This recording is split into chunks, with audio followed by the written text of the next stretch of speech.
So friends, మీకు first పార్ట్లో చెప్పాక ఇక్కడ ఏ వస్తువైనా 100 రూపీస్ అని చెప్పి మేమైతే అదే షాప్కి వచ్చేసాం. ఎందుకంటే మా ఫ్రెండ్ ఏనుగు బొమ్మ కొనాలన్నాడు. సో అందుకని చెప్పి అదే షాప్కి వచ్చేసాం. ఇక్కడైతే 2 టైప్స్ ఉన్నాయి. వాటిలో కూడా ఒకటి చిన్నవి, పెద్దవి. మేమైతే పెద్దది వేసుకున్నాం. 100 రూపీసే కదా, ఏమొస్తుందని చెప్పి. ఇక్కడ కనపడుతున్నాయి అవన్నీ వచ్చి 100 రూపీస్. అంటే ఏ వస్తువైనా చాలా బాగున్నాయి. నాకైతే బాగా నచ్చాయి.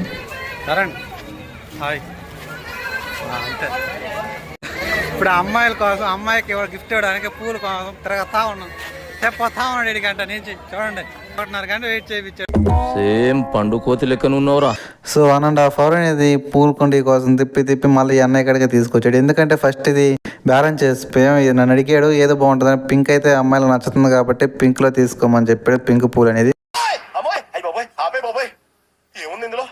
సో అందుకని చెప్పి తీసుకుని అదేదో కొంచెం బాగాలేదని చెప్పి మొత్తం తిరిగాము. ఎక్కడ కూడా కనపడలేదు ఇటువంటిది. మళ్ళీ దీనికోసం మళ్ళీ ఎడకి వచ్చేదే తీసుకున్నాం ఫ్రెండ్స్. అది ఎవరి కోసం తీసుకున్నాడు